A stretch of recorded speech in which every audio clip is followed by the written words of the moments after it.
Olá, bom dia, nono ano. Vamos iniciar aqui as nossas atividades. Na verdade, iniciar não, né? Continuar as nossas atividades do capítulo 7 da apostila 3, ok? Vamos lá então. Antes de nós falarmos das atividades, nós temos aqui esta exposição desse slide sobre a leitura, né? A leitura deste bimestre. Órfãos de Haximul. Escrito autores, né, e autoras, na verdade, Inês Daflon, Maria Lúcia Daflon. E aí essa leitura, na verdade, essa obra veio junto com as apostilas de vocês, e nós vamos ler esta obra como nós já tínhamos combinado desde o início do ano. E o início dessa leitura será em 10 de agosto, ok? Vocês terão um mês para fazer essa leitura, então início de 10 de agosto e término 11 de setembro, tá? Deixem esse livro já separado, né? Tira ele da caixa, já deixa ele prontinho assim, fácil para vocês pegarem e lerem, ok? Então, o início da leitura 10 de agosto e o término da leitura 11 de setembro. Vamos lá. Atividades então de segunda-feira, né? Nós temos aí atividades referente a duas aulas. Páginas 26 a 30, leitura 2. Então nós temos aqui na leitura 2 um pequeno trecho do diário de Anne Frank. Então, leia com bastante atenção esse trecho, né? Quarta-feira, 13 de janeiro de 1943. Da obra O Diário de Anne Frank. Leia com bastante atenção. Quem já leu essa obra ou quem já tem, se você tem curiosidade de ler essa obra um dia, leia.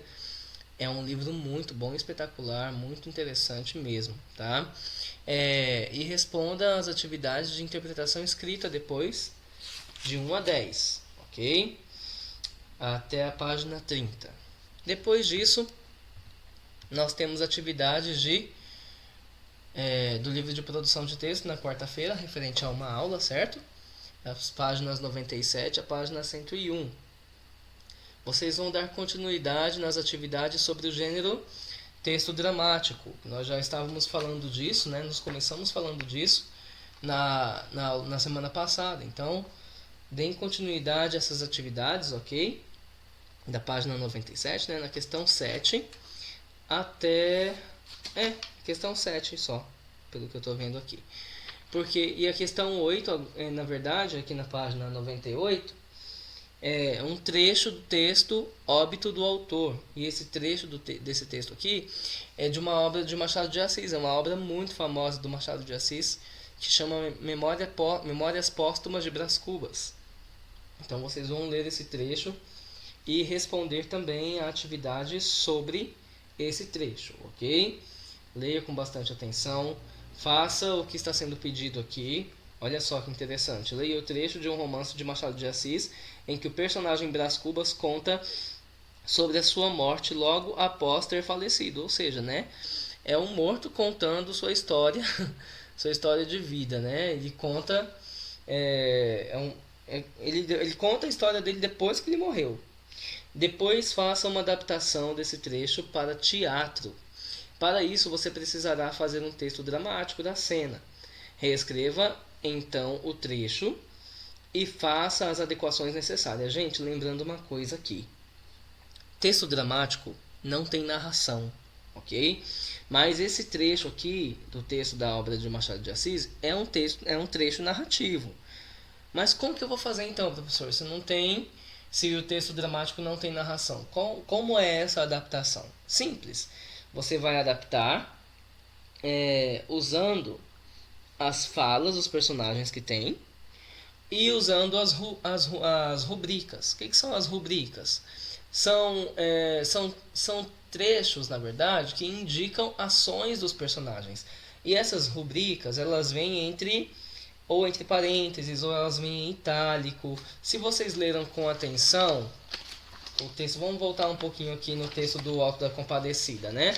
Olha só, se vocês leram com atenção esse trecho aqui, vocês vão perceber que tem algumas rubricas aqui. Por exemplo, na página 90, volta um pouquinho lá comigo, na página 90. João Grilo, né? O João Grilo tem a fala dele. é isso que é preciso combinar com você e tal, e tal, e tal. Ele fala até o final aqui. Depois disso, o Chicó fala também. Aí, entre parênteses, vem o que o Chicó faz, a ação dele. Vai sair, mas volta. Aí depois ele fala de novo com o João, né? Então esses trechos assim que vem entre parênteses ou que vem em itálico às vezes são rubricas, ok? As rubricas indicam o que os personagens estão fazendo no texto dramático.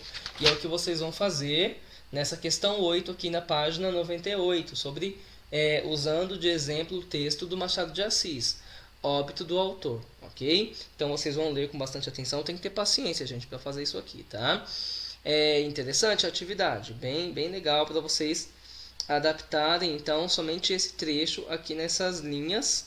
Usem todas as linhas dessa atividade para fazerem essa adaptação da narração desse trecho do Machado de Assis para o texto dramático, ok?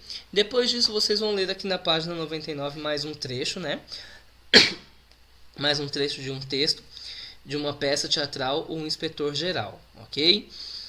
Então, vocês vão ler então esse trecho e também responder atividades deste texto, ok? Da página 100 e a página 101, até a questão 10 da página 101.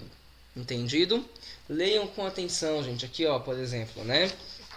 Além de ler os textos, essas dicas que vem no livro, aqui, por exemplo, na página 101, vocês têm esse trechinho rosa aqui, conceitos sobre o texto teatral, tem um esquematizando aqui, né, que é um pequeno mapa mental sobre o texto teatral, o texto dramático. Então, leia sobre isso. Aqui na página 100, por exemplo, tem uma tabelinha falando sobre o que é o ato, quadro e cena, ok? Leia isso aqui e isso vai ajudar vocês a responder as questões, entendido?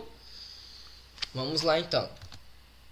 Depois de vocês fazerem essas atividades de quarta-feira, nós vamos lá para as atividades de sexta-feira, referente a 2 aulas também. Páginas 31 a 36, estudo da língua, processo de formação de palavras. Vocês viram que na semana passada eu passei para vocês a estrutura das palavras, né? Deixa eu só lembrar aqui. Isso, estrutura das palavras. E na estrutura das palavras nós aprendemos, na verdade, revisamos algumas coisas e aprendemos outras, né? Sobre o que é radical, o que é prefixo e sufixo, como eles são usados na palavra, como a palavra é estruturada através do prefixo e do sufixo, através das desinências, desinência nominal, por meio da desinência referente ao gênero e número, né? Que é masculino e feminino, e número singular e plural, desinência verbal, onde nós usamos modo verbal, tempo, número e pessoa do verbo para identificarmos isso dentro da desinência verbal. A vogal temática que acompanha o radical, né? Então, tudo isso foi sobre estruturas das palavras, ok? Agora nós vamos ver sobre o processo de formação de palavras, é um pouco diferente, ok? Então vocês vão ouvir com bastante atenção agora, acompanha comigo a explicação deste conteúdo no livro e nos mapas mentais que eu montei aqui nos slides para vocês acompanharem, ok? Porque vocês sabem que eu gosto de usar mapa mental para explicar, né? Então vamos lá, nas outras explicações eu não usei, mas agora eu vou começar a usar mapa mental para explicar, para ficar um pouquinho mais dinâmica a nossa aula, tá bom?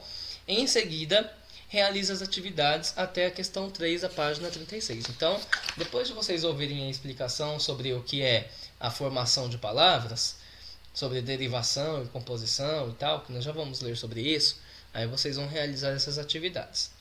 Depois de realizar as atividades até a página 36, não vai ser necessário fazer essa produção escrita e oral aqui, tá? Então pula ela por enquanto e vai lá para a página 40 e 41 para fazer as atividades as atividades de revisão do capítulo. Então, como sempre, volte algumas páginas do capítulo para responder essas revisões, ok? Mas vamos lá então agora para os mapas mentais. Formação de palavras, né? Nós vamos então trabalhar um pouquinho aqui sobre o processo de formação de palavra. Como que funciona isso? Acompanha comigo aí, lá na página 32. Algumas palavras de nossa língua são formadas com base em outras já existentes. Ou seja, né? Tem a palavra primitiva e tem a palavra derivada. Podemos acrescentar afixos. O que são os afixos? Prefixos e sufixos aos radicais. Então, vocês podem acrescentar o prefixo que vem antes e o sufixo que vem depois. Do que? Do radical que está no meio, certo? Radical é a raiz da palavra. Você usa o radical para formar palavras, ok? E aí, aos radicais para formar palavras. Processo chamado de derivação. Então, a derivação, como vocês estão vendo aqui no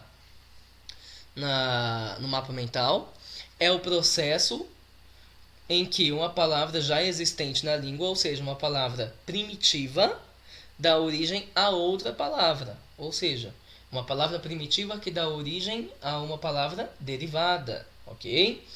Vamos lá. Ou podemos também juntar duas palavras já existentes para formar uma palavra com outro significado. Processo chamado de composição. Olha só. Então, a composição é o processo de formar palavras por meio da união de duas ou mais palavras. No caso aí, então, nós podemos juntar duas ou mais palavras que já existem para formar uma outra palavra e que vai dar um outro significado para essa palavra, certo? Por exemplo, a palavra guarda e a palavra chuva. A palavra guarda separada, ela tem um significado de vários significados, na verdade. Porque a palavra guarda pode ser um substantivo, dependendo do contexto dela, ou pode ser um verbo também, no contexto dela, né? Por exemplo, o guarda municipal está no seu posto, foi escalado para trabalhar. A palavra guarda aí se refere a uma pessoa, certo? Agora, garoto, guarda o seu livro. Guardem o material porque faremos prova. Nesse sentido, é um verbo guardar. Mas quando você pega a palavra guarda com a palavra chuva, você forma uma outra palavra que vai dar um outro significado. Guarda-chuva é um objeto, certo? Que nós usamos para nos proteger da chuva. Então vamos lá. Essas são as definições de derivação e composição, certo? Derivação, então, é o processo em que nós usamos uma palavra já existente, uma palavra primitiva, para formar uma outra palavra, para dar origem a outra palavra, ok? Para nós formarmos uma palavra derivada. E composição é quando nós usamos palavras por meio da união de duas ou mais palavras para criar outras palavras, ok? E dar um outro significado a essas palavras. Vamos lá. Agora nós vamos para o processo de derivação. Acompanhem comigo aí. Tá, ok? Nós temos um parágrafo aqui, né, na página 32. Conhecer os processos de formação de palavras possibilita compreender melhor os textos e a intenção de seus produtores, tanto na oralidade como na escrita. A seguir estudaremos esses dois processos de formação de palavras. Vamos lá, derivação.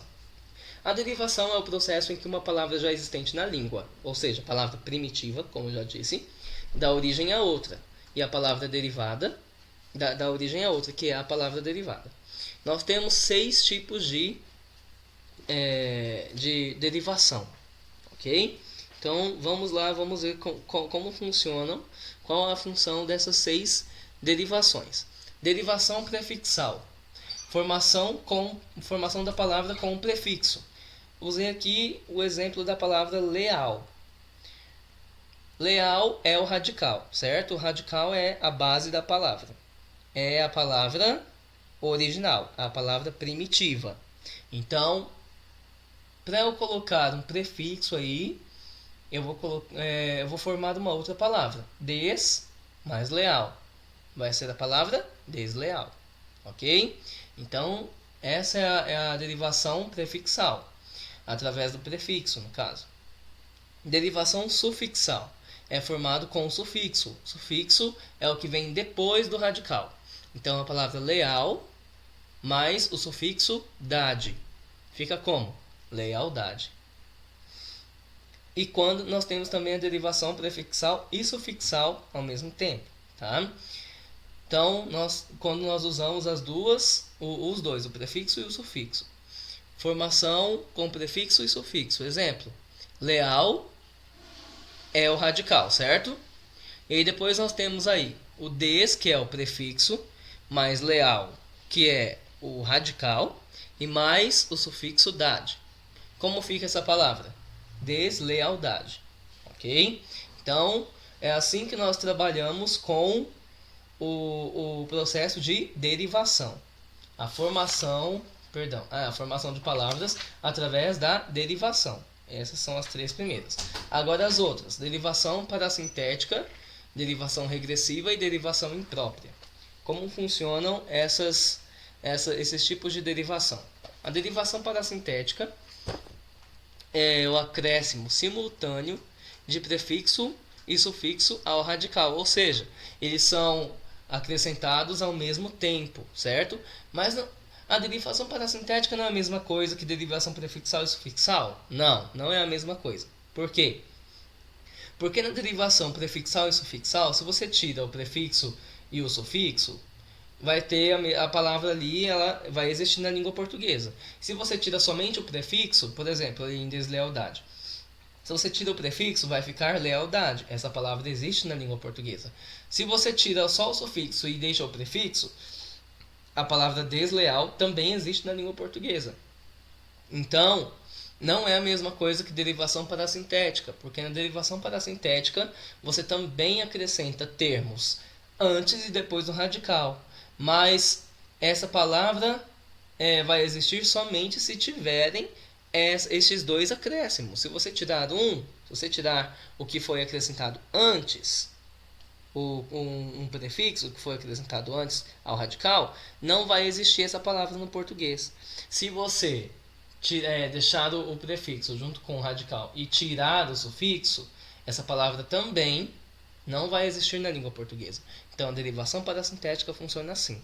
Os dois têm que ser acrescentados simultaneamente. Não tem como você tirar, ok? Exemplo, para vocês entenderem melhor essa teoria. A palavra tarde.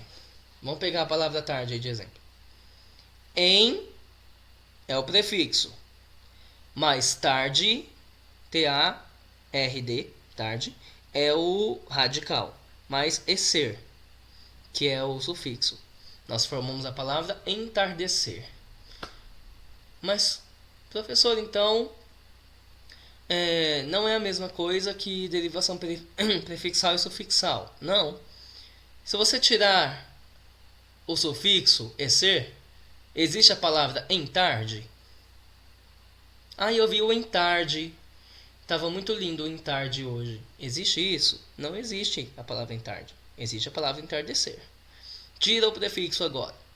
Fica tardecer. Eu vi o tardecer do sol hoje. Estava tão bonito o tardecer do sol. Existe essa palavra, tardecer? Não existe.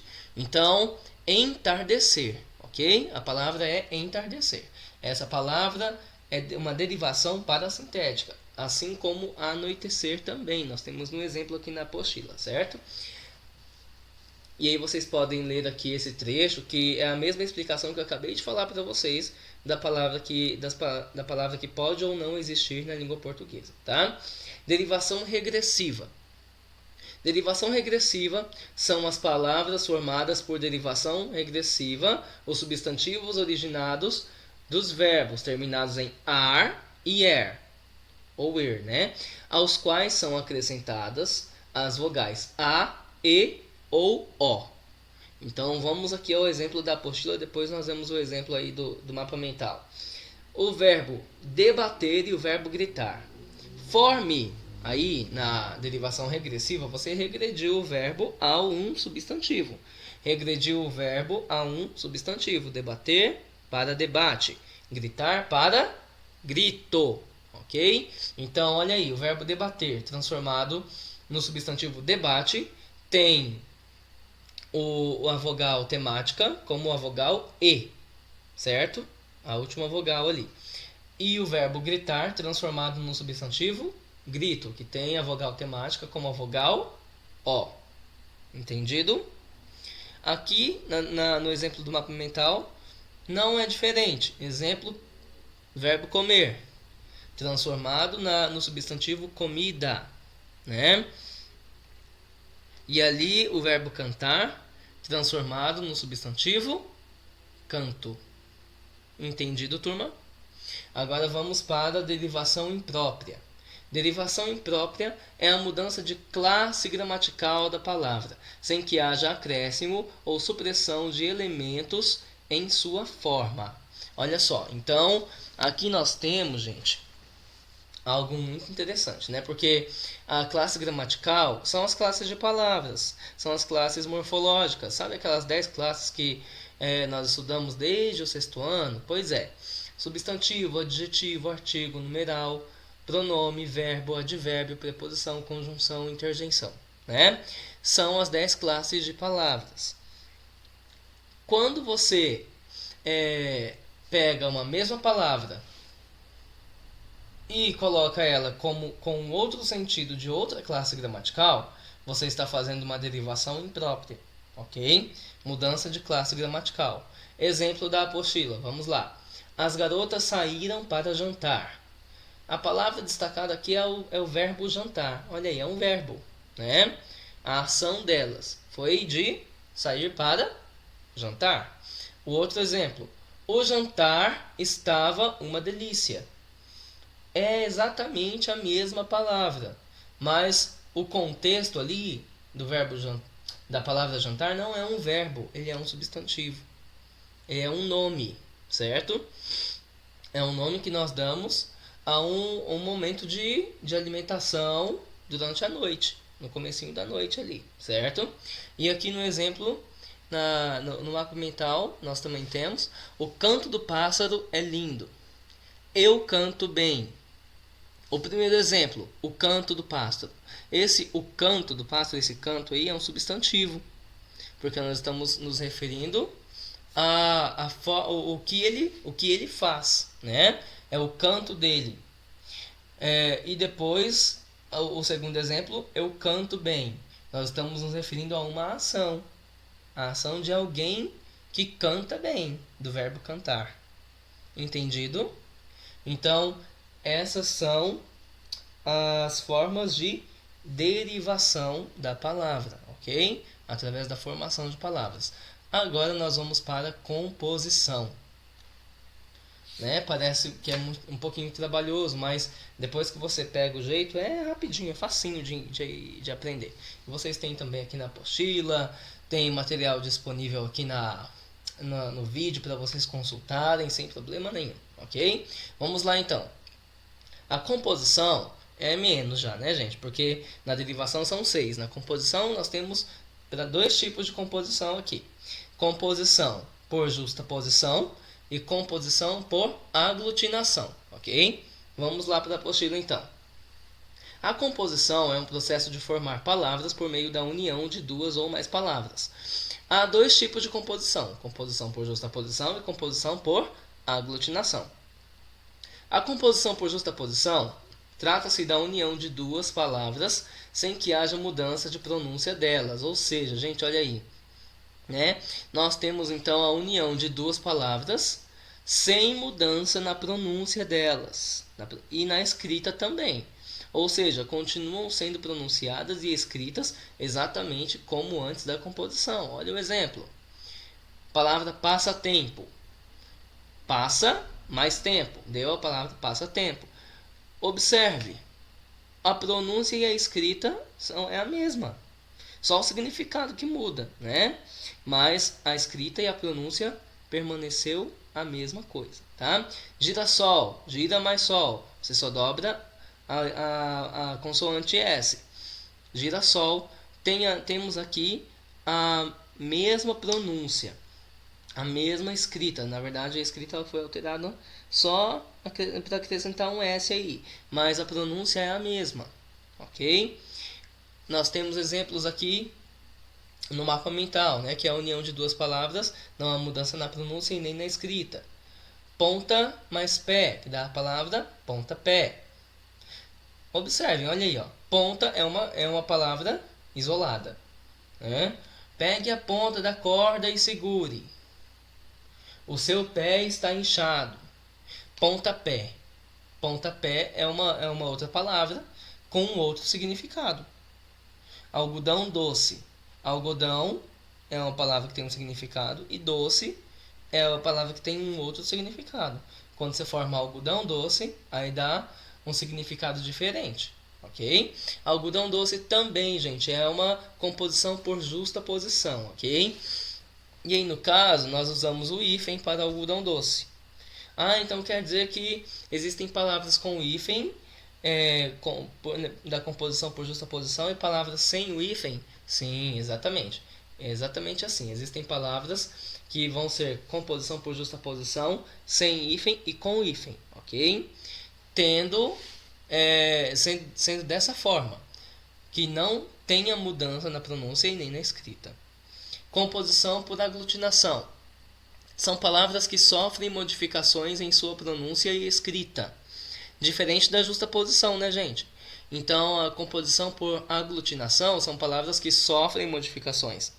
Na composição por justa posição, elas não sofrem a mudança na escrita nem na pronúncia.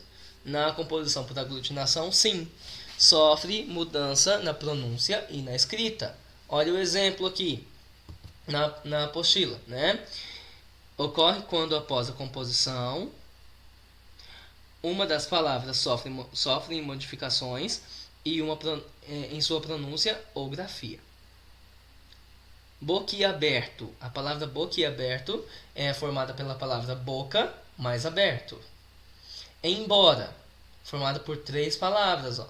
Em mais boa mais hora. Tira o H, forma a palavra embora, né? E tira um O também, né?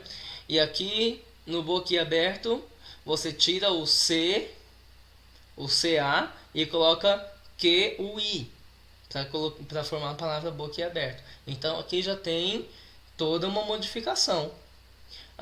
Mesmo exemplo aqui também do mapa mental. Planalto e pontiagudo, né? A palavra planalto é formada pelas palavras plano mais alto. Você tira a letra O do plano e só acrescenta a outra palavra, alto. Fica planalto. Pontiagudo, formada pelas palavras ponta mais agudo, né? Então nós temos aí, você tira a vogal A e coloca a vogal I para você formar a palavra pontiagudo, ok? Então é assim que funciona a composição, por justaposição e por aglutinação, certo? Então, turma, após vocês ouvirem essa explicação aí, sim, vocês podem fazer, como eu já expliquei antes, fazer as atividades até a página 36. Depois disso, vocês podem ir lá na página 40 e 41 e fazer as atividades de revisão, ok? Entendido?